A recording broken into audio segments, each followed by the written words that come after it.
একটা বিসিএস পরীক্ষায় প্রিলিমিনারি থেকে লিখিতর যে মাঝখানে সময়টা দরকার, সেই সময়টা এবার মাত্র 41 দিন। তো আমরা যদি গত 10টা বিসিএস পর্যালোচনা করি, দেখবো কখনো 6 মাস, কখনো 8 মাস, কখনো 12 মাস, 16 মাস ছিল। তো হঠাৎ করে 47তম বিসিএস লিখিত প্রার্থী যারা, তারা সেই সময়টা পাচ্ছে 41 দিন। তো আমাদের দাবি সেই ডে ওয়ান থেকে একটাই, যে আমাদের একটা যৌক্তিক সময় দেওয়া হোক। এটা আমাদের প্রতি একটা ইনজাস্টিস হচ্ছে। কেন ইনজাস্টিস হচ্ছে?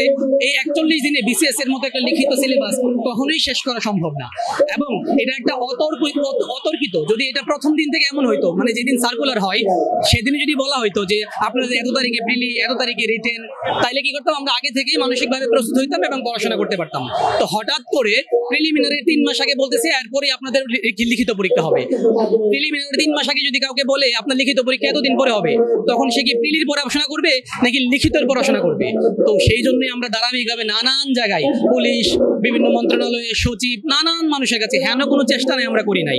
আমরা রাস্তায় দাঁড়িয়েছি, আমাদেরকে অনেকবার এই পুলিশ বাহিনী দিয়ে আমাদেরকে মারধর করেছে। তারই ধারাবাহিকতায় আজকে আমাদের কর্মসূচি, আপনারা জেনে থাকবেন, আগামী 27 নভেম্বর, অর্থাৎ আর মাত্র মাঝখানে একদিন সময় আছে, আমাদের লিখিত পরীক্ষা শুরু হতে যাচ্ছে। তারই ধারাবাহিকতায় আমরা আজকে মাঠে মাঠে, রাস্তায় রাস্তায় আমাদের সেই দাবি নিয়ে আমাদের সচেতন মহল, এবং এই ব্যাপারটা আমাদের সব মহল একনলেজ করছে যে না, তাদের দাবি যৌক্তিক। কিন্তু কেন যে পিএসসি সেটা বোধগম্য হচ্ছে না, আমাদের জানা নাই।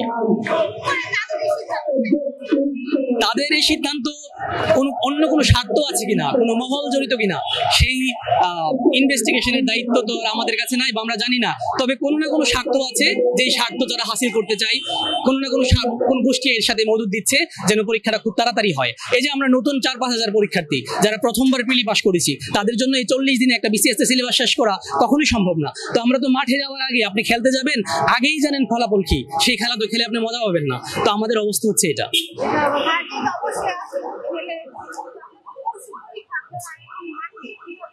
সেটাই তো বললাম, আমাদের যেহেতু দেয়ালে পিঠ থেকে গেছে, মাঠে না থেকে কি করবো? আমরা তো 40 দিন সময় পেয়েছি, 25 থেকে 30 দিন শুধু আন্দোলনই করেছি। তো এই 10 দিনে বিসিএস এর মতো একটা সিলেবাস কখনই সম্ভব না। যারা বিসিএস দিয়েছে আগে, তাদেরকে জিজ্ঞেস করলে দেখতে পারবেন, জানতে পারবেন যে এটা শেষ করতে 4 থেকে 6 মাসের একটা সময় দরকার। তারই ধারাবাহিকতায় আমরা আজকে আন্দোলনরত আছি। আপনাদের সহযোগিতা চাই এবং উপর মহলের দৃষ্টি আকর্ষণ করছি, প্লিজ এই যৌক্তিক দাবিটা মেনে নিয়ে ছেলেগুলোকে আজকে পড়ার টেবিলে ফেরত পাঠান। আমাদের কিছু ভাই অলরেডি মন্ত্রণালয়ে গেছেন, সচিবালয়ে গেছেন কথা বলতে। তারা আসলে আমাদের ফার্দার স্টেপ কি, কিংবা ওখানে কোনো সমাধান হলো কিনা, পরবর্তীতে পূর্ণাঙ্গ একটা কর্মসূচি ঘোষণা করবে। সে পর্যন্ত আমাদের অপেক্ষা করতে হবে।